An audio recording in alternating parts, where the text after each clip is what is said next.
प्रभु यीशु मसीह का तुल्य नाम में house of prayer ministry Kaimur की ओर से आप सभी का इस ऑनलाइन सेवकाई में स्वागत है। प्रभु का धन्यवाद, एक और अवसर प्रभु ने हमारे जीवन में दिया कि इस ऑनलाइन के माध्यम से हम आपके पास तक पहुंच करके परमेश्वर के जीवित वचन को आप तक पहुंचा सकते हैं। आइए इसके पहले कि हम सेवा को आरंभ करें, अपने आंखों बंद करें, मिलकर प्रार्थना करें कि प्रभु का आत्मा आज हमारे जीवन से विशेष रूप से बातचीत करने पाए। Praise the Lord, hallelujah. प्रेम दयालु अनुग्रहकारी पिता परमेश्वर, उद्धारकर्ता प्रभु यीशु मसीह के सामर्थ्य नाम में हम सब आपके पवित्र चरणों में आते हैं। आज के अच्छे दिन के लिए, इस अच्छे अवसर के लिए आपको धन्यवाद। पिता परमेश्वर, आज की सेवा को हम आपके जोर और हाथों में देते हैं। पवित्र आत्मा इस ऑनलाइन मिनिस्ट्री को अपने अधीनता में लीजिए। आपका पवित्र आत्मा विशेष रूप से हमारे जीवन से आज बातचीत करने पाए। आपके दास को हम आपके जोर और हाथ में देते प्रभु, अपने पवित्र आत्मा के गाढ़े अभिषेक के साथ उन्हें हमारे मध्य में इस्तेमाल करिए। हम आपके आत्मा की आवाज को सुनना चाहते हैं प्रभु। आपकी वाणी शक्तिशाली वाणी है और आज हमारे जीवन को काटने और छाटने पाए, शुरू से अगर आखिर तक प्रभु जी एक एक को अपने नियंत्रण में लीजिए। हर एक श्रोताओं को भी हम आपके हाथों में देते हैं। पवित्र आत्मा हर एक को अपने नियंत्रण में लेकर के आप आशीषित करें और आज की सेवा यीशु मसीह के नाम में आशीषित होने पाए। हर एक बाधाओं को, हर एक रुकावट पैदा हुई शक्तियों को हम यीशु नाम से खंडित करते हैं और आपके पवित्र आत्मा की आजादी को इस मिनिस्ट्री में ले लेते हैं। महिमा आपको मिलने पाए। उद्धारकर्ता यीशु के सामर्थ्य नाम से मांगते हैं, आमीन। परमेश्वर का धन्यवाद हो एक और इस अच्छे अवसर के लिए। इस समय में हम सब प्रार्थना के साथ बैठे अपने मनों को, हृदय को तैयार करें ताकि जो भी वचन रूपी बीज हमारे जीवन में पड़ता है वो 30 गुना, 60 गुना और 100 गुना फल लाने वाला हो जाए। और इस वक्त हम परमेश्वर वचन को सुनेंगे। परमेश्वर का अभिषिक्त दास पास्टर जॉय एरल के द्वारा शेष समय में उनका सौंपता हूँ। जैसा प्रभु का उनको प्रेरणा देगा हमारे बीच में सेवकाई करेंगे। Praise the Lord. Pastor Joy Errol. सबको जय मसीह की। जय मेरे प्रिय प्रभु यीशु मसीह के मधुर और सामर्थी नाम में मैं आप सबका स्वागत करता हूँ एक बार फिर से इस सुबह की रविवार की आराधना में। मेरे प्रियो, क्या एक खूबसूरत समय है कि परमेश्वर ने हमको एक बार फिर से मौका दिया कि हम उसके सम्मुख, उसकी उपस्थिति में बैठने पाएं और उससे सुनने पाएं। आमीन, आमीन। यू नो व्हाट, संसार भी बहुत कुछ हमको सुनाना मांगता है पिता मेरे लोगों। संसार बहुत कुछ हमसे कहना मांगता है, न्यूज चैनल्स बहुत कुछ हमसे कहना मांगते हैं, परिस्थितियां बहुत कुछ हमसे कहना मांगती हैं। और मेरे प्रिय, इंपॉर्टेंट ये है कि परमेश्वर क्या कहना चाहते हैं। और ये वो समय होगा जबकि हम उन बातों की ओर कान को लगाएंगे। मेरे ख्याल से बताने की आवश्यकता नहीं है कि हम किन समयों से होकर के गुजर रहे हैं। एक कठिन समय से होकर के हमारे जीवन जा रहे हैं, हमारा देश जा रहा है, सब संपूर्ण संसार जा रहा है, एंड उस जो कि पैंडेमिक का सिचुएशन है मेरे प्रियो। पर इससे पहले कि हम वचन की ओर जाएं, मैं आपको कुछ बातों को आपके सम्मुख रखना मांगता हूं। यू नो, एक चीज है जो कि चल रही है और वो क्या होने पा रहा है कि यूं तो बीमारी है और वायरसेस हैं, पर ढेर सारे प्रभु के दास भी इस बात को बोल रहे हैं और मैंने भी इस बात को महसूस किया है मेरे प्रियो। हाँ, जरूर से वायरस है और वो लोगों को इन्फेक्ट कर रहा है और चीजें हो रही हैं, पर उसके साथ में एक चीज जरूर से है, वो ये है कि एक डर का माहौल भी जो है वो बना हुआ है। ढेर सारी और बीमारियां भी अक्सर आती रही हैं, पर यहाँ पे क्या हो रहा है कि ना सिर्फ बीमारी है परंतु डर भी जो है वो भी उसने भी लोगों को आकर के पकड़ करके रखा हुआ है। एक ऐसा माहौल बना हुआ है जहां पे कि हर व्यक्ति बीमारी से नहीं, डर से ज्यादा परेशान है। क्योंकि बीमारी के लिए तो हम देखने के इलाज भी है। जरूर से कुछ लोग हैं जो कि वापस नहीं आए और वो परमेश्वर के पास में चले गए, पर ढेर सारे लोग ठीक होकर के भी आ रहे हैं। पर तो इसका मतलब क्या है कि डेफिनेटली चीजें वहां पे फेटल नहीं है, पर क्या होने पा रहा है कि डर ज्यादा ग्रिप किया हुआ है। सो मैं क्या कहना मांग रहा हूं आपसे कि जो मेडिकल जो रीजन है उसके साथ में एक स्पिरिचुअल रीजन भी है। जो साइंटिफिक जो रीजन है उसके साथ में एक स्पिरिचुअल चीजें भी वहां पे कंपनी कर रही हैं। एक डर का, एक पैनिक का, एक निराशा का आत्मा भी वहां पर काम कर रहा है। और ढेर सारे लोग जिनको के सिम्टम्स हैं या जिनको सिम्टम्स नहीं हैं, जो शायद स्वस्थ हैं या जो शायद अस्पतालों में हैं, वो कोरोना से कितने ग्रसित हैं वो तो नहीं पता, पर डर से ज्यादा ग्रसित हैं। और मैं आपसे कहना मांगता हूं मेरे प्रियो कि यू नो व्हाट, डेफिनेटली ये समय जरूर से कोरोना का चल रहा है, पर परमेश्वर का समय भी अभी चल रहा है। एक बात जो आपको समझ लेने की आवश्यकता है वो ये है कि अनुग्रह का समय अभी खत्म नहीं हुआ है ना। अगर आप उस बिस्तर पे हैं मेरे प्रियो, अगर आप उस परिस्थिति में हैं, परमेश्वर को आप यदि पुकारेंगे तो वो सुन करके उत्तर देगा, और वो आपको उस बिस्तर पे से उठा करके खड़ा करने में आज भी सक्षम है। मायने नहीं रखता है कि आपने अपने जीवन को आज तक के कैसे जिया है, मायने नहीं रखता है कि आपने कितना सीरियसली परमेश्वर को लिया है। यू नो व्हाट, इतना दयालु वो परमेश्वर है कि इससे पहले कि वो आए इस प्रकार से चीजें हिलाई जा रही हैं। यूं तो वचन में लिखा हुआ है कि वो दिन चोर की नाई हम पर आ पड़ेगा, ऐसा भी हो सकता था, पर उसने होने दिया, है ना। उसने होने दिया कि ये चीजें हमको एक बार फिर से उस नींद से जगा दें, और मैं कहूंगा कि वो नींद है, व्हाट, हम नींद से जाग जाएं मेरे प्रियो। सो यदि आप अपने आप को उस दिक्कत में पा रहे, न्यूज चैनल से आप प्रेरणा ना लें, आप समाचार पत्रों से प्रेरणा ना लें। मेरे पास में और कलीसिया के पास में, आपके पास में एक आशा है कि परमेश्वर आपको चंगा कर सकता है, परमेश्वर आपको उन चीजों से बाहर निकाल सकता है। पिछले हफ्ते भी हमने इन बातों पर मनन किया कि यदि ये बातें किसी और हमको लेकर के जाती हैं तो वो सांसारिक दुख ना होने पाए जो कि मृत्यु को लेकर के आता है, बल्कि वो परमेश्वर भक्ति का जो है वो सुख हमारे जीवनों में उत्पन्न करने पाए, क्योंकि हमें पश्चाताप की ओर लेकर के जाए जहां पछताना नहीं पड़ने वाला है। आमीन, आमीन। सो डर के विषय में मैं आपसे कहना मांगता हूं, मेरे पिछले संदेशों में भी जो लोग हमसे जुड़े रहे हैं आपने सुना होगा, जो कलीसिया में आकर के सुन रहे थे आपने सुना होगा, डर परमेश्वर की ओर से नहीं आता। मैं इससे पहले कि हम आज के वचन में जाएं, मैं एक दो बातों को आपके सामने रखना मांगता हूं। यू नो व्हाट, दूसरा तिमुथियुस उसका पहला अध्याय उसके 7वें पद में क्या लिखा हुआ है? क्योंकि परमेश्वर ने हमें भय की नहीं जी, बस सामर्थ और प्रेम और संयम की आत्मा दी है। जी जी, क्योंकि परमेश्वर ने हमें भय की नहीं परंतु सामर्थ, प्रेम और संयम की आत्मा दी है। यू नो व्हाट, सो परमेश्वर ने हमको भय का आत्मा नहीं दिया। इसका मतलब यदि आप भय को अपने जीवन में एनकाउंटर कर रहे हैं, भय को अपने जीवन में यदि आप पा रहे हैं, वो परमेश्वर की ओर से नहीं आ रहा है। और हम सब जानते हैं यदि कोई चीज परमेश्वर की ओर से नहीं आ रही तो उसका ओरिजिन कहां से है। सो आप क्या करें, आपको उन समयों में परमेश्वर के वचन को, उसके वायदों को लेकर के खड़े होना है, और वो उतने ही आपके हैं जितने वो पौल दिनाकरण के हैं, जितने वो बेनीहीन के हैं, जितने वो कोई किसी और बड़े प्रभु के दास के लिए वो वायदे सच्चे ठहरने पाए, जितने वो उस भाई या उस बहन के लिए सच्चे ठहरने पाए जो कि बड़ी गवाहियों के साथ में खड़े हुआ था कलीसिया में, आपके लिए भी वो उतने सच्चे ठहरने पाएंगे। आवश्यकता यदि किस बात की है तो इस बात की कि आप डर को अपने जीवन से घुड़क दें और परमेश्वर के वायदों को बीच में लेकर के आए। आमीन। एक ढेर सारे यूं तो पद है, एक पद है व्यवस्था विवरण 33वां अध्याय उसके 25वां पद इस प्रकार को कहता है, और हम इस बात को बहुत बोलते भी हैं कि जैसे तेरे दिन होंगे वैसे तेरी शक्ति होने पाएगी, वैसे तेरी सामर्थ होने पाएगी।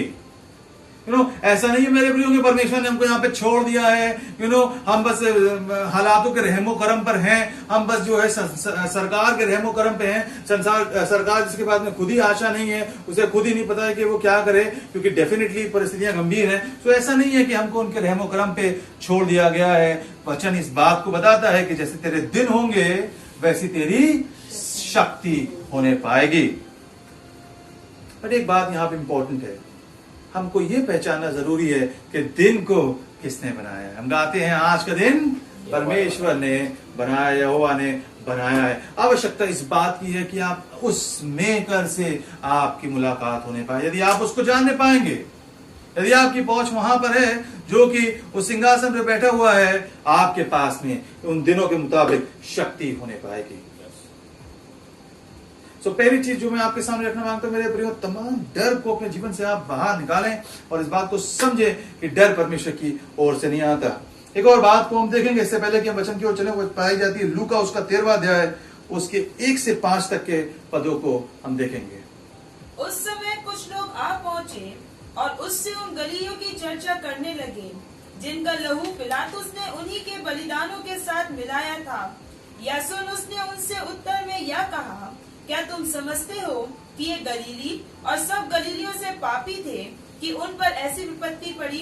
मैं तुमसे कहता हूँ कि नहीं, परंतु यदि तुम मन फिराओगे तो तुम सब भी इसी रीति से नाश होगे। या क्या तुम समझते हो कि वे 18 जन जिन पर शिलो का गुम्मट गिरा और वे दबकर मर गए, जी। यरूशलेम के और सब रहने वालों से अधिक अपराधी थे? मैं तुमसे कहता हूँ कि नहीं, परंतु यदि तुम मन ना फिराओगे तो तुम भी सब इसी रीति से नाश होगे। जी जी जी मेरे प्रियो, जो लोग हमसे व्हाट्सएप पे जुड़े हुए हैं हमारे ग्रुप में, मैंने पिछले दिनों भी, पिछले हफ्ते में भी इस बात को वहां पर एक मैसेज बना करके भेजा था और मैं इसको आज के वचन में भी इंक्लूड करना मांगता हूं। यहाँ पे परमेश्वर का वचन क्या बता रहा है कि लूका उसके 13वें अध्याय में हम हैं और यहाँ पे इस प्रकार से परमेश्वर का वचन बता रहा है कि कुछ लोग प्रभु यीशु मसीह के पास में आए और कहने लगे कि भाई पिलातूस ने ऐसा ऐसा ऐसा लोगों के साथ में किया और उन लोगों की मृत्यु हो गई। कुछ लोग जो कि बलिदान चढ़ाने के लिए वहां पर आए हुए थे और उसको आप अकेले में जाकर के पढ़ सकते हैं। तो उन गलीली लोगों की जो है वो मृत्यु हो गई और वो आए होते सैक्रिफाइस को चढ़ाने के लिए, पर जो है क्या उन्हें पाया कि उन्हीं के लहू को जो है पिलातूस ने उनके साथ में मिला दिया और ऐसा ऐसा उन्हें पाया। और उसके बाद में एक और वाक्य होने पाया जिसको प्रभु यीशु मसीह ने उत्तर देते हुए वहां पे बताया। उन्होंने कहा तुमको पता है कि वो शीलो का गुम्मट जो है वो उनके ऊपर गिर पड़ा। आप में से जो लोग व्हाट्सएप पे जुड़े हुए आपने पढ़ा था, मैंने उस बातों को लिखा था वहां पर भी कि वो गुम्मट कुछ लोगों पे गिर पड़ा और उनकी मृत्यु हो गई। प्रभु यीशु मसीह का जवाब है जिसकी तरफ मैं आपके ध्यान को लेकर के जाना मांगता हूं। और प्रभु यीशु मसीह क्या कहते हैं 3 पद में, मैं तुमसे कहता हूँ, एक दूसरे से पढ़ लेंगे जी। यह सुन उसने उनसे उत्तर में यह कहा, क्या तुम समझते हो कि ये गलीली और सब गलीलियों से पापी थे कि वे उन पर ऐसी विपत्ति पड़ी? मैं तुमसे कहता हूँ कि नहीं, परंतु यदि तुम मन ना फिराओगे तो तुम सब भी इसी रीति से नाश होगे।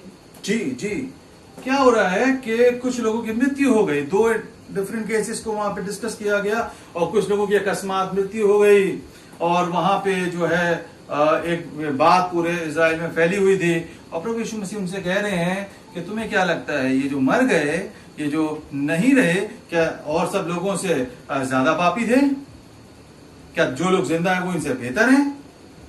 उसके बाद प्रभु यीशु मसीह इनसे कहते हैं कि मैं तुमसे एक बात को कहना मांगता हूं, जब तक कि तुम मन नहीं फिराओगे तुम भी इन्हीं के समान नाश होने पाओगे। यू नो व्हाट, मन फिराना जरूरी है मेरे प्रियो। यू नो बाइबल किस बारे में बात करती है?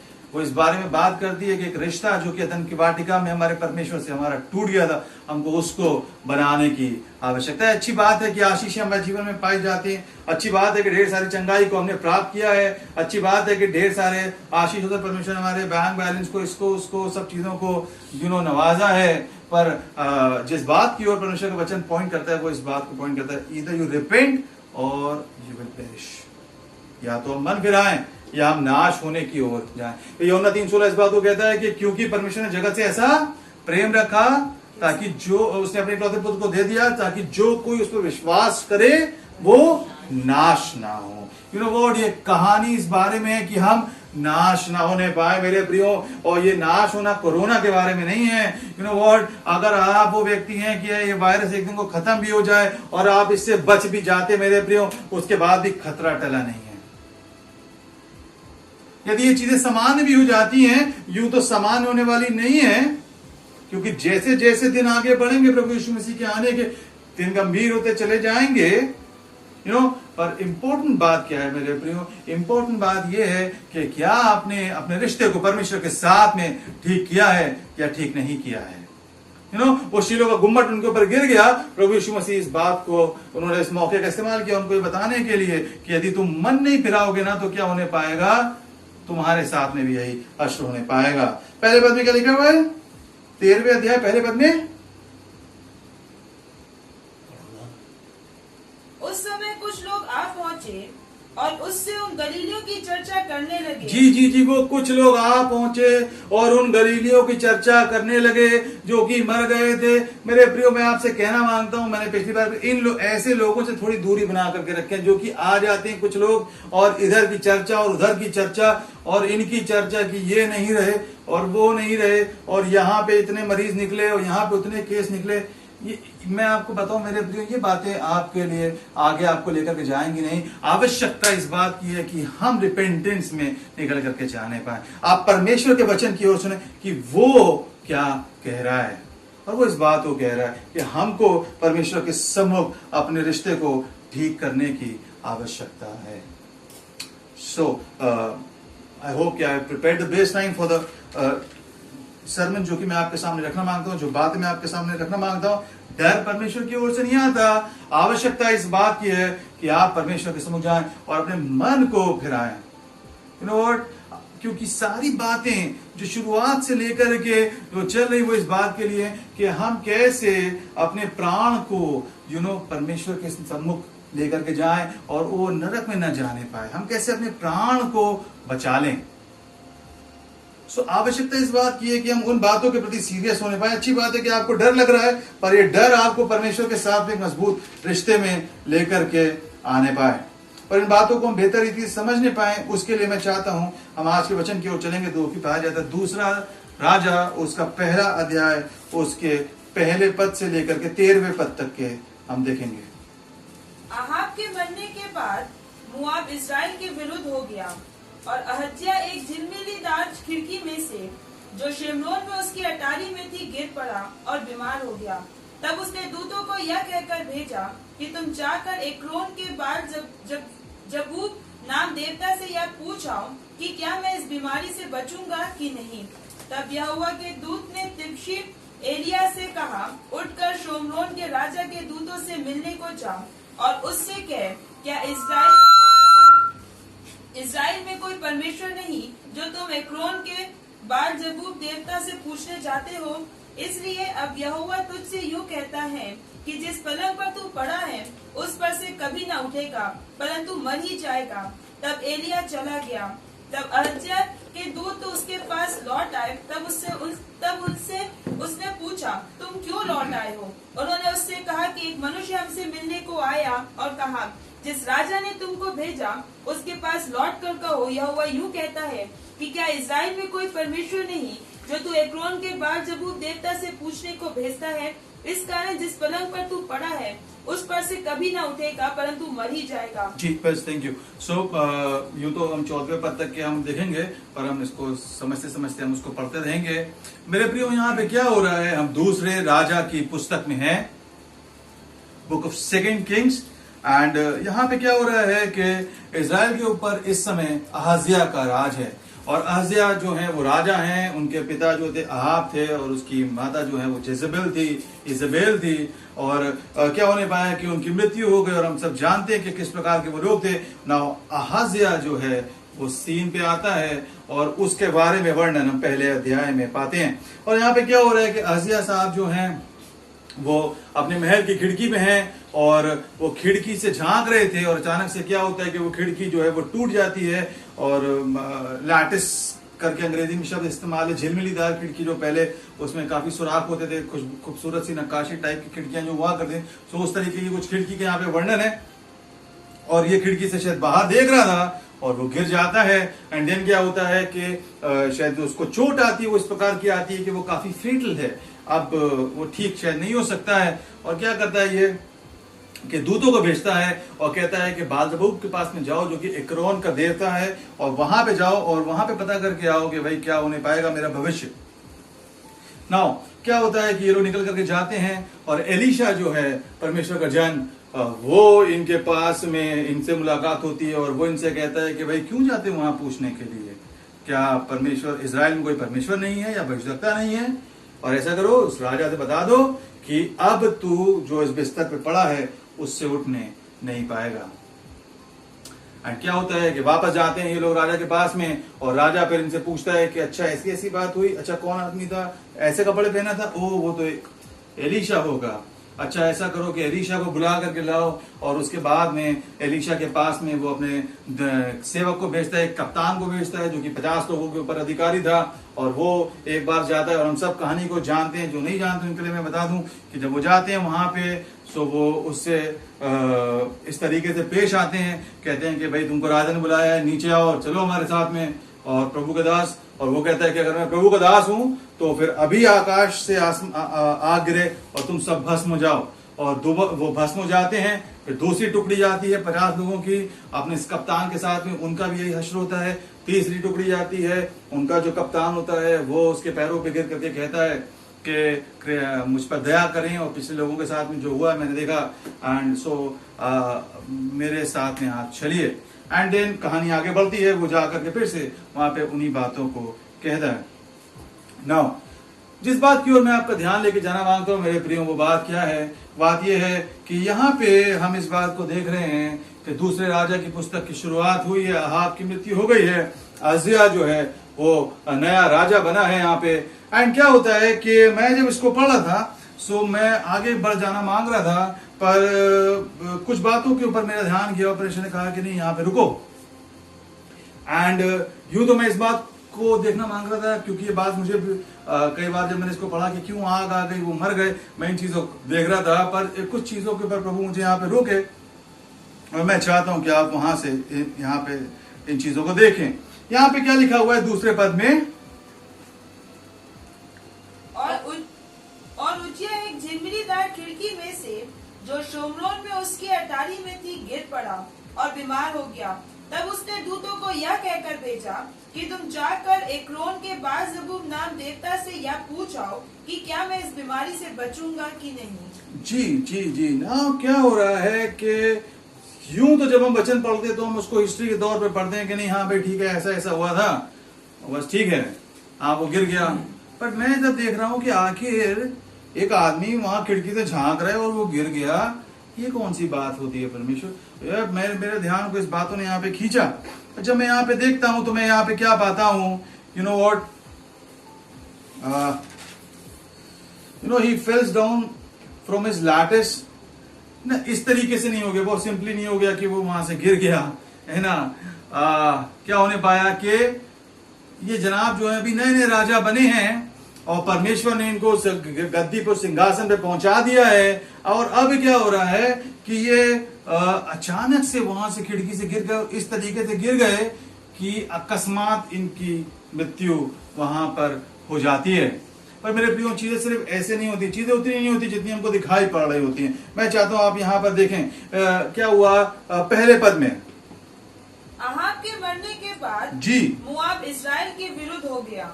अहाब के मरने के बाद में क्या हो गया? मोआब जो है वो इजराइल के विरुद्ध हो गया। यदि आप इस बात को थोड़ा स्टडी करेंगे तो आप इस बात को पाएंगे कि 100 साल पहले जब दाऊद राजा था, तकरीबन इससे पहले आप हिस्ट्री में जाएंगे तो उसने मोआब को अपने अधीन कर लिया था।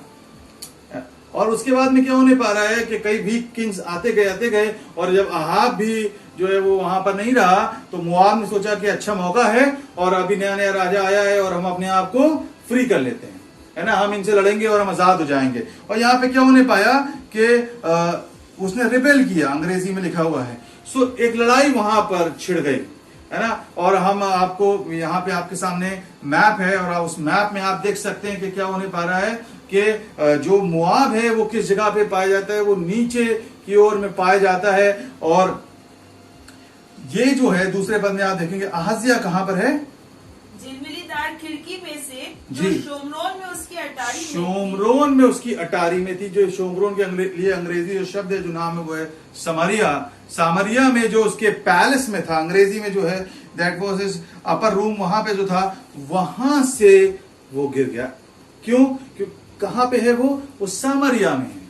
कई बार हमें लगता है कि भाई ये सब क्यों लिखा है, कहां पे किसी भी शहर में वो गिर गया। नहीं, आप जब उसको देखेंगे कि मोआब ने जो है वो विद्रोह कर दिया है और ये जो है सामरिया में है। और आप देख रहे हैं मैप में कि किस प्रकार से है, सामरिया जो है वो कहां पर है और मोआब कहां पे पाया जाता है। और वहां लड़ाई छिड़ी हुई है और इन्होंने क्या कर दिया, अपने सैनिकों को भेज दिया है कि नहीं भाई ऐसा करो, तुम जाकर के वहां पर लड़ो और हम जो है वो हम अपने तरीके से चीजों को करना मांगते हैं और हम बहुत खुश हैं अपनी चीजों में, नए नए हम राजा बने हैं और ये पहले से हमारे पास में, और ये वाली बात है और वो वाली बात है और ये वाली चीज मेरे पास में है और हम उसमें जो है मशगूल रहना मांगते हैं।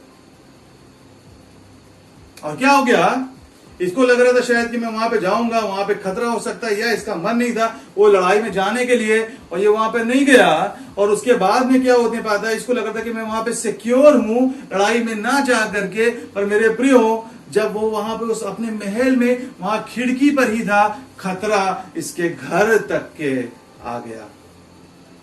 यू नो व्हाट, कई बार हम अपने मसीह जीवन में इसी प्रकार से जी रहे होते हैं। राजा तो परमेश्वर ने हमको बना दिया है, अच्छी चीजों में परमेश्वर हमको लेकर के आ गया है, अच्छी नौकरी हमको दे दिया है, अच्छा परिवार, अच्छा घर, अच्छा एजुकेशन, ढेर सारी चीजें परमेश्वर ने हमको दे दिया है, पर कुछ और भी है जो परमेश्वर हमसे चाहता है। एक शत्रु है जो मोआब पे आकर के हमको ललकार रहा है ना। ढेर सारे लोग थे जो हमारे ऊपर थे, उन्होंने तो उन चीजों को दबा करके रखा हुआ था, पर हमको भी उस तरीके से खड़े होकर के लड़ने की आवश्यकता है। कई बार क्या होता है, हम एक अपने संसार में जीना मांगते हैं।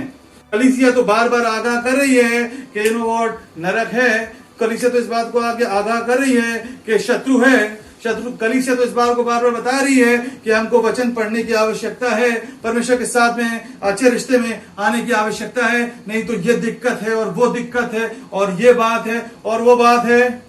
पर हम अपने आप को अक्सर बहुत बहुत इंटेलिजेंट समझते हैं। हमने सैनिक भेज दिए वहां पे, हमने थोड़ा बहुत कुछ कर दिया है, कभी कभी वचन पढ़ लेते हैं, कभी कभी प्रार्थना कर लेते हैं, है ना। और क्या है कि बस हमें लगता है इतना काफी है मेरे प्रियो। हमें लगता है हम बहुत अकलमंद हैं, है ना। सारा जो हमारा ध्यान रहता है वो इन चीजों पे रहता है कि कैसे हमारी जो है चीजें खूबसूरत रहने पाए, वो चीजें जो कि संसार में हमको प्राप्त हो गई। हमारा पैलेस, हमारा महल कैसे खूबसूरत रहने पाए, हमारी नौकरी कैसे खूबसूरत रहने पाए, हमारे रिश्ते कैसे खूबसूरत रहने पाए, है ना। अरे पादी साहब बहुत अच्छा लग रहा है, ये वाली आशीष हमको मिल गई है, हम राजा बन गए हैं, है ना, और ये चंगाई हमको प्राप्त हो गई है और बस बहुत बढ़िया, हम इसी में खेलना चाहते हैं, इसी में हम रहना मांगते हैं। आगे हमको बढ़ने के लिए मत बोलिए, ऐसा मत बताइए कि वहां मोआब में शत्रु है। हमको बस इन्हीं चीजों में रहना मांगते हैं क्योंकि यहां पे हमको सिक्योरिटी लगती है, वो चीजें करने में हमको दिक्कत है, हम कैसे आगे बढ़ें। पर मेरे प्रियो, आवश्यकता इस बात की है कि हम अपने आत्मिक स्तर में आगे को बढ़ते हुए चले जाएं। और जब तक कि हम कठिन चीजों में नहीं जाएंगे, जब तक कि हम उस तब्दीली में लेकर करके नहीं आएंगे जो कि परमेश्वर अलाउ करता है कि हमारी जिंदगी में आने पाए, तब तक के हम अपने आप को अहज्या के जैसा लाचार और मजबूर पाएंगे। प्लान तो हमने बहुत अच्छा बनाया, कि हम एक बीच का जीवन जिएंगे, है ना। हम बहुत ज्यादा प्रभु के साथ में सीरियस नहीं हो सकते, बहुत ज्यादा हम जो है वो धर्मी नहीं बन जाएंगे, है ना। ठीक है, बस कुछ चीजों को हम कर लेते हैं और हमें लग रहा है कि हम बहुत सेफ हैं। मेरे प्रियो, आपको इस मुगालते में आप ना रहें कि खतरा सिर्फ मोआब में है। यदि आप परमेश्वर के साथ में सही से नहीं चल रहे हैं मेरे प्रियो, आपके घर में खतरा है।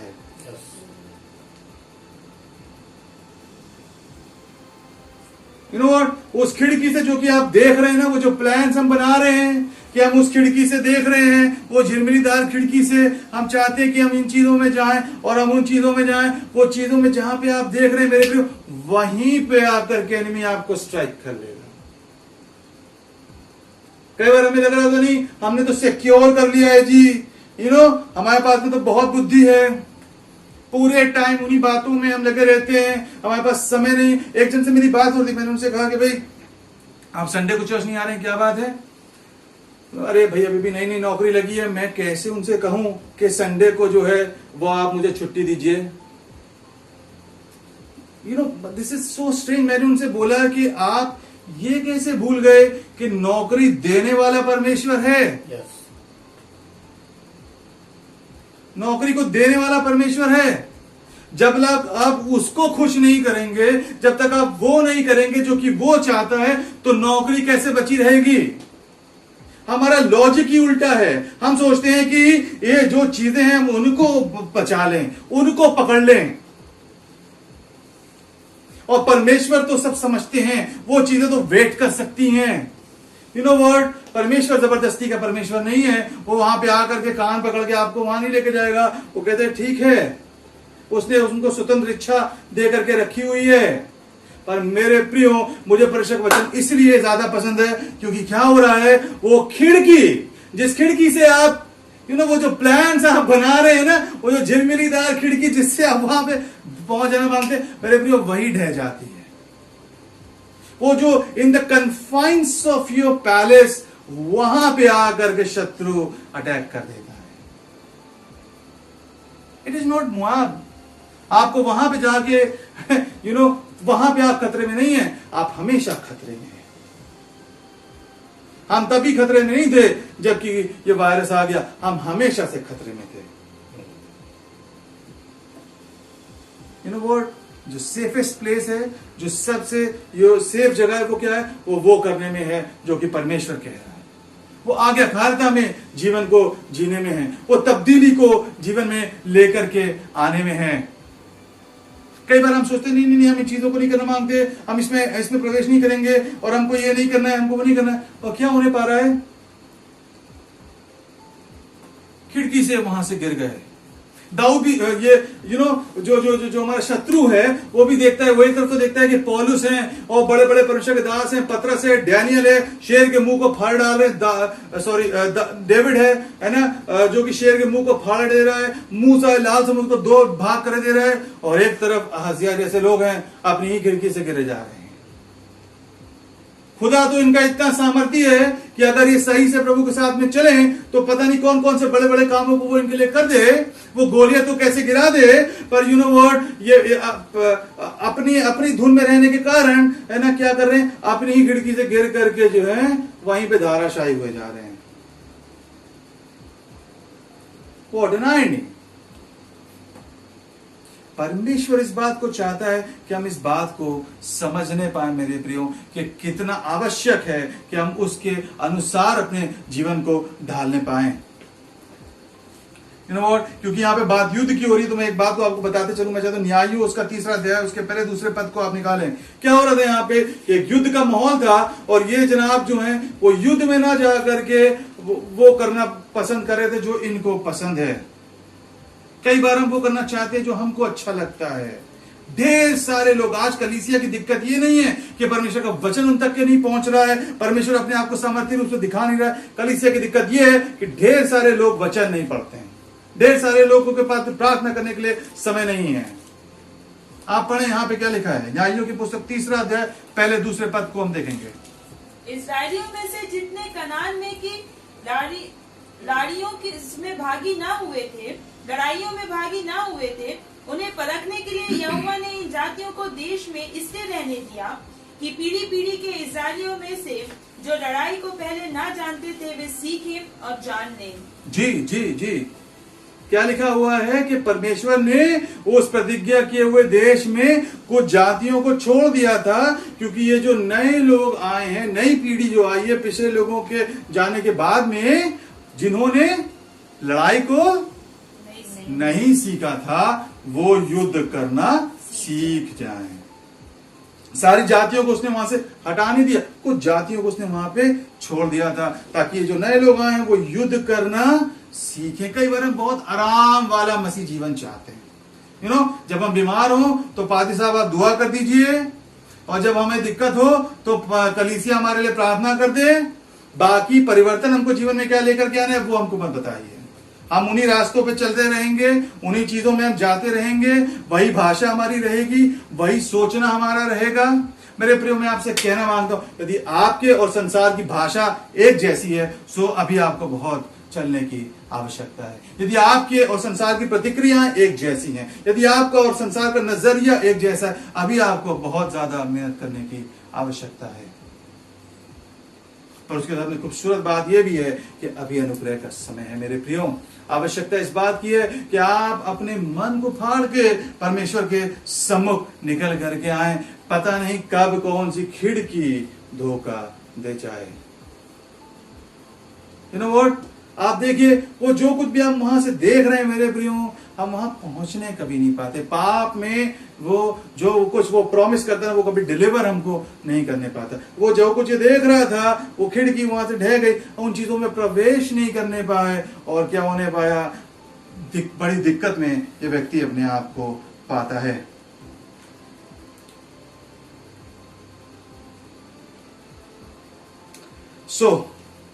देन उसके बाद में क्या हो रहा है कि वंश उसके जीवन में दिक्कत आ गई है, और बस 1-2 बातों को हम देख के यहाँ पे खत्म करेंगे।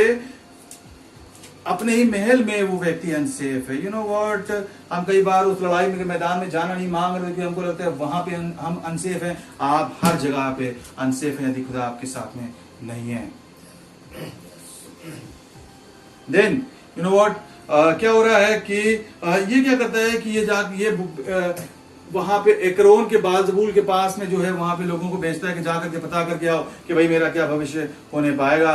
एंड देन वो वहां पर जाते हैं। आखिर क्यों ये व्यक्ति ऐसा कर रहा है, क्यों ये ऐसी परिस्थिति में इजराइल का राजा है ना, ये कोई किसी और देश का राजा नहीं है जो कि परमेश्वर को नहीं जानता, इजराइल का राजा है। और उन कठिन परिस्थितियों में जहां पे वो बिस्तर पे पड़ गए, अब नहीं पता कि कल क्या होने पाएगा, अब तो सब कुछ बहुत डल है, वहां पर भी उसको परमेश्वर के पास में जाना जो है सही मालूम नहीं दे रहा है, वो वहां पे जा रहा है। क्यों ये होने पाता है, आप देखेंगे पहला राजा उसके आखिरी जो चैप्टर है और उसके आखिर के पदों में हम आ जाएंगे।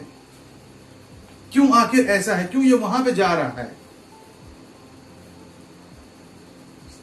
यहूदा के राजा यहोशापात के 17वें वर्ष में जी अहाब के पुत्र अहज्या शोमरोन में इजराइल पर राज्य करने लगा। जी जी और 2 वर्ष तक इजराइल पर राज्य करता रहा। जी।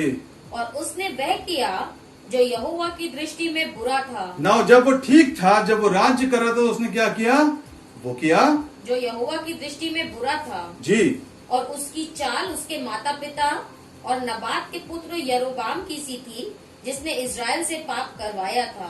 बस बस बस। सो आप जो मैं आपको बताना चाहता हूँ वो क्या बात है कि जब ये ठीक थे भाई साहब, जब सब कुछ बढ़िया चल रहा था, तब अपने मन मौज की जिंदगी को काट रहे थे, तब अपनी मनमानी में जीवन को जी रहे थे। कई बार हमें लगता नहीं जब समय आएगा तो हम तौबा कर लेंगे, तब हम परिवर्तन को लेकर के आ जाएंगे। यू नो व्हाट, जैसा आप करते आए हैं वही प्रतिक्रिया आप दिखाएंगे। जैसा जीवन आप जीते आए हैं वही चीजें आपसे नहीं होने पाएंगी। जब दिक्कत का समय आएगा, जब प्रॉब्लम का समय आएगा, यू नो व्हाट, वचन बताता है कि आउट ऑफ द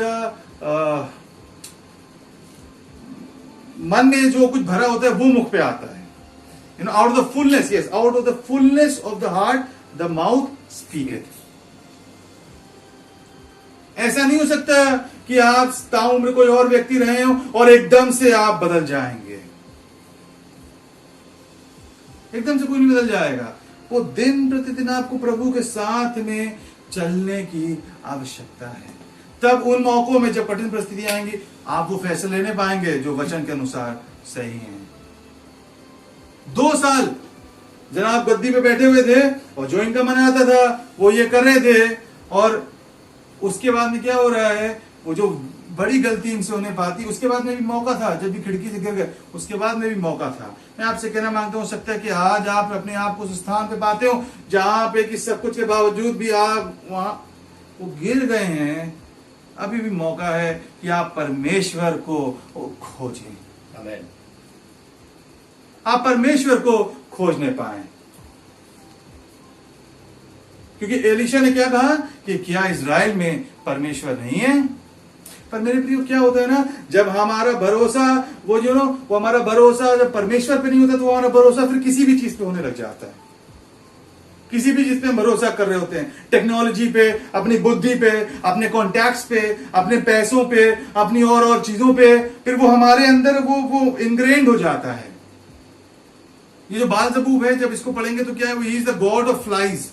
मक्खियों का परमेश्वर वो कहलाया जाता था। उन लोगों के जमाने में देवता था उनका। उन्हें लगता था कि जो मक्खियों को हटा सकता है वो बीमारी को भी हटा सकता है जो मक्खियों के द्वारा आती है। अगर आप परमेश्वर को परमेश्वर की जगह पे अपने जीवन में नहीं रखेंगे, सारी चीजें खिसकी रहेंगी। मैं बल्कि जो लोग मुझसे बहुत मिलते हैं, मैं उनसे बोलता हूँ कि जिनके जीवन में परमेश्वर उस जगह से खिसका रहता है जहां पे उसको होना चाहिए, उसी अनुपात में बाकी चीजें भी खिसकी रहती हैं उनके जीवन की। उनका नजरिया भी उतना ही खिसका रहता है, उतना ही डिस्प्लेसमेंट रहता है। That is proportional. उनकी प्रतिक्रिया भी वैसे ही रहेगी, उनका नजरिया भी वैसी रहेगा, उनकी बोलचाल भी वैसी रहेगी, उतने ही प्रोपोर्शन में। आप परमेश्वर को उस स्थान पे अपने जीवन में लेकर के आए जिसमें उसको होना है। संडे को चर्च आ जाना काफी नहीं है, वचन पढ़ लेना मेरे प्रियो काफी नहीं। और ये बातें सुनते सुनते बहुत समय हो गया, पर मेरे प्रियो this is high time, this is high time कि हम इन बातों को सीरियसली लेना शुरू करें। आप देखिए इसके जीवन में क्या होने पाए, बिकॉज वो परमेश्वर के साथ में से चल नहीं रहा था। जब वो दूतों को भेजता है तब देखिए कैसे भेज रहा है। मैं उसके 90 पद को चाहता हूं कि आप पढ़ें। 13वां दूसरा राजा उसका पहला पद, उसका पहला अध्याय के 9वां पद। तब उसने उसके पास 50 सिपाहियों के एक प्रधान को जी। उसके 50 सिपाहियों समेत भेजा। जी। प्रधान ने उसके पास क्यों भेज रहा है? 50 सिपाही और प्रधान एलीशा को लेकर के आने के लिए। क्या एलीशा कोई चोर उचक्का है, कोई डाकू है जो उसको तुम बांध के लेकर के आओगे? पर क्या है, कई बार हम परमेश्वर को के पास में जब हम जाते हैं, जब हम कलीसिया में जाते हैं, तो हम दिखाना मांगते हैं कि हम कितने बड़े हैं, हम कितने अकलमंद हैं, हमको क्या आता है, हमारी क्या काबिलियत है। हम उन चीजों के साथ में परमेश्वर के पास में आना मांगते हैं। लाइन में पहला नंबर हमारा होना चाहिए, है ना। आप देख रहे हैं कौन आया है आपके पास में? 50 आदमी आए हैं और उनका कैप्टन आया है और राजा ने बुलाया। हल्के में लेने वाली बात नहीं है ये। पर क्या एलीशा उसके साथ में गया? क्या बोला एलीशा ने? एलिया ने उन 50 सिपाहियों के प्रधान से कहा, यदि मैं सॉरी, एलिया ने, जी। एलिया ने उस 50 सिपाहियों के प्रधान से कहा, यदि मैं परमेश्वर का भक्त हूँ तो आकाश से आग गिरकर तुझे तेरे 50 समेत भस्म कर डाले। तब आकाश से आग उतरी और उसे उसके 50 समेत भस्म कर दिया। यही हो रहा है आजकल। लोग दौड़े दौड़े घूम रहे हैं और एक बेड नहीं मिल पा रहा है अस्पताल में। लोग बड़े बड़े मंत्रियों से फोन करा रहे हैं, ऑक्सीजन नहीं मिलने पा रही है। लोग बड़े बड़े जैक लगा रहे हैं और इंजेक्शन नहीं मिलने पा रहा है।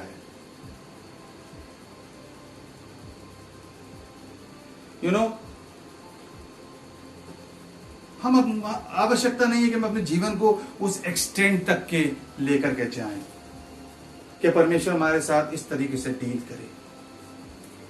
हम पहले उसको पहचान लें कि उसकी हमारे जीवन में क्या जगह होनी चाहिए। हर वो बात जो आपको लगता है कि जरूरी है, वो बहुत पीछे है, बहुत पीछे है। You know what, nothing even comes close to him. All the things जो कि आपको लगता है कि जरूरी है आपके जीवन के लिए, मेरे प्रियो, कोई भी चीज उसके आसपास नहीं आती है। ऐसी कोई अगर लिस्ट हो जिसमें लगे कि कौन कौन चीजें हमारे जीवन के लिए जरूरी है, तो ऐसा नहीं है कि परमेश्वर फर्स्ट पे है और फिर कोई चीज सेकंड पे, कोई थर्ड पे है। वो जो सेकंड और थर्ड जो है उनका फर्स्ट से बहुत लंबा फासला है।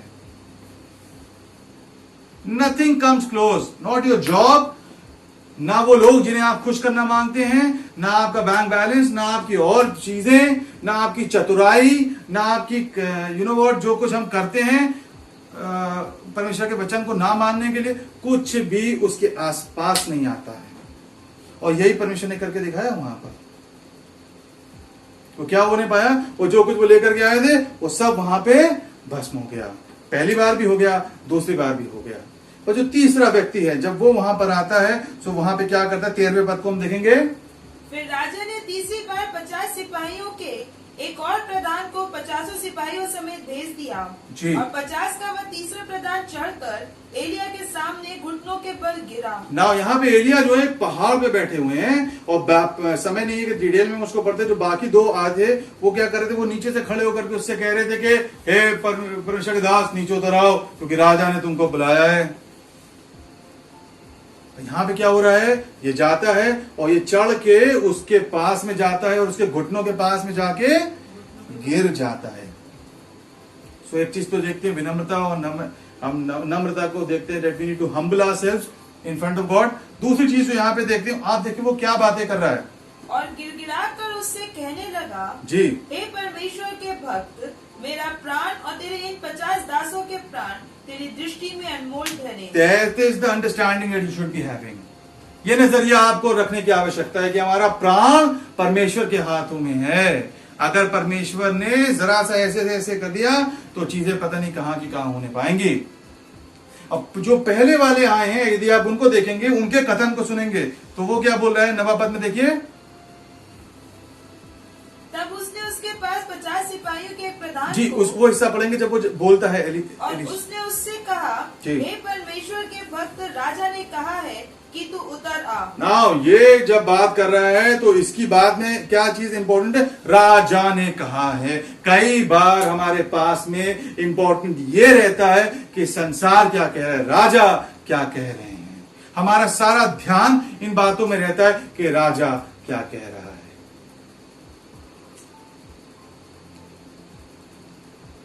परमेश्वर का जन किसके साथ में गया? उस व्यक्ति के साथ में गया जिसने राजा नाम का शब्द भी वहां पे प्रयोग नहीं किया। उसने पहले इन बातों को कहा कि हमारे प्राण जो हैं वो आपके दृष्टि में अनमोल ठहरने पाए।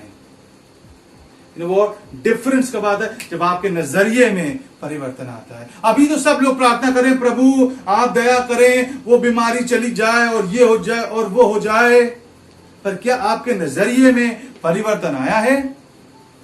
क्या आपने उन चीजों को जो आप पहले कर रहे थे, क्या आपने उनको छोड़ दिया है? क्या आपने उन चीजों को ना कहा है? मेरे प्रियो, यू नो व्हाट, मैं क्यों सेवकाई करता हूं? मैं जैसे सेवकाई करता हूं कि कलीसिया और परमेश्वर का वचन और परमेश्वर के लोग एक अलग तरीके से निकल करके आते हैं। हम लोग वो लोग हैं जो संसार की बातों की धज्जियां उड़ा करके रख देते हैं। वो बातें जिन पे संसार फूलता है उसकी पोल खोल देते हैं। क्या आप भीड़ के साथ में चलना पसंद करते हैं जो कि उस डर में जी रही है, या आप उस सामर्थी परमेश्वर के साथ में रहना पसंद करते हैं जो कि बताता है कि एग्जैक्टली में इंपॉर्टेंट क्या है? क्या आप पूरे टाइम बस यही बोलते रहते हैं कि राजा क्या कह रहा है, राजा क्या कह रहा है? पूरे टाइम आपके मुंह में यही बातें पाई जाती हैं, आपके सोचने में यही बातें पाई जाती हैं, या आप ये सुनना पसंद करते हैं कि परमेश्वर क्या कह रहा है?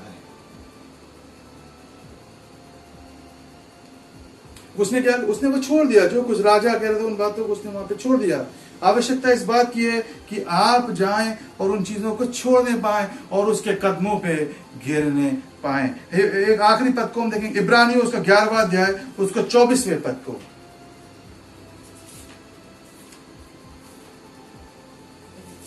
इब्रानियों की पुस्तक उसका 11वां अध्याय उसका 24वां पद।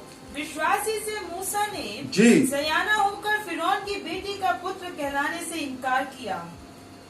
जी जी जी, विश्वासी से मूसा ने सियाना होकर के फिरौन की बेटी का पुत्र कहलाने से इनकार कर दिया। यू नो व्हाट, आवश्यकता इस बात की है कि we need to refuse certain things. कुछ चीजों को हम इनकार करें।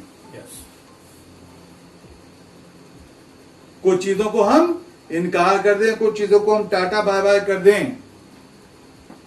पर कब होने पाएगा? जब हम वो बनने पाएंगे जो मूसा बनने पाया, है ना। और आप मुझे अलाउ करें इसको कहने के लिए, क्या कब किया मूसा ने ऐसा? विश्वासी से किया। वो तो विश्वास तो कलीसिया बहुत है सबके पास में, पर एक और भी चीज है उसके आगे, सयाना होकर पढ़ेंगे उसको। विश्वासी से जी मूसा ने सयाना होकर फिरौन की बेटी का सियाना होकर, you know what, we need to, हमें सियाने बन जाने की आवश्यकता है। विश्वास तो हम बहुत करते हैं, पर क्या वो विश्वास हमको सियानेपन की ओर लेकर के जा रहा है, या हम अभी भी वो छोटे बेबीज बने हुए हैं जो कि हर बात में यू नो बहुत डर लग रहा है, बहुत दुख रहा है, बहुत ये बात है और वो बात है, या हमने वो चीजों को रिफ्यूज करना सीख लिया है, उन चीजों को ना कहना हमने शुरू कर दिया है। By faith Moses refuse. What are you refusing my friend? आप किन बातों को रिफ्यूज कर रहे हैं? आगे यदि आपको बढ़ना है मेरे प्रियो, कुछ बातों को आपको रिफ्यूज करना पड़ेगा। अगर आप चाहते हैं कि आप आगे बढ़ने पाए इन कठिन समयों में, you need to refuse certain things. कुछ चीजों को आपको रिफ्यूज करने की आवश्यकता है।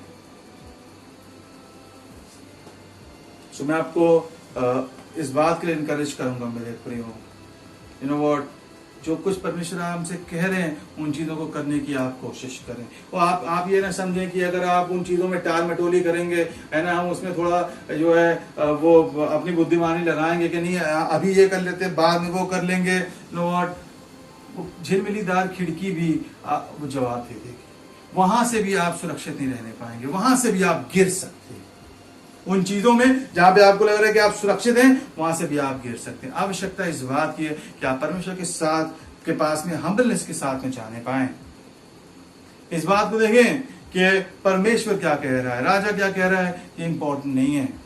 कौन सी बातों को आपको रिफ्यूज करना है, कौन सी बातों में आपको सियानेपन में निकल करके आ जाना है। इट इज हाई टाइम कि हम सियानेपन में निकल करके आ जाएं। परमेश्वर आपकी सहायता करे। जो डर है परमेश्वर की ओर से नहीं आता। सुरक्षित आप तब नहीं रहने पाएंगे जब कोरोना आपको नहीं होगा। सुरक्षित आप तब रहने पाएंगे जब आप परमेश्वर के साथ जाने के लिए तैयार होने पाएंगे। प्रभु आप सबको आशीष दे। आइए हम प्रार्थना में चलेंगे। हालेलुया।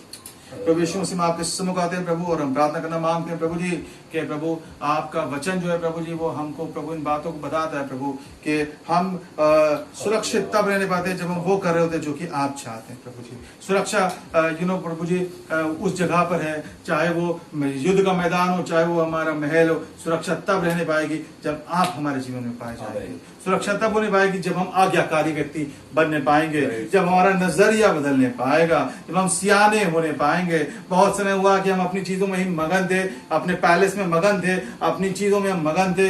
हम प्रभु जी आगे बढ़ करके अपने आप को नम्रता पूर्वक आपके हाथों में सौंपने पाए, आपको खोजने पाए। हो सकता है कि हम गिर गए पर हम आपको खोजने पाए प्रभु जी, आपकी उन नजरों को लगाने पाए। संसार तो बहुत सारी बातों को हमारे सामने लेकर के आता है, पर हम आपकी ओर नजर को लगाने पाए प्रभु जी। आप अनुग्रह करें, आप सहायता करें प्रभु जी। हम सब की मदद करें प्रभु कि जब आपकी आमद हो तो हम सब प्रभु आपके साथ में जान पाए। खासतौर पर प्रार्थना करना मांगते हैं प्रभु जो आपके लोग हैं और उनके जीवन पे आपकी सुरक्षा रहने पाए प्रभु जी। जबकि इस कठिन समय से लोग होकर जा रहे पिता परमेश्वर, वो आपको देखने पाए और आपकी सुरक्षा आप उनको प्राप्त होने पाए पिता परमेश्वर।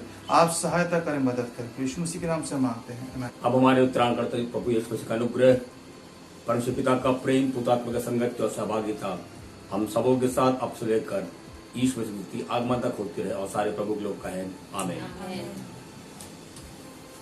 तब आप लोगों को आशीष।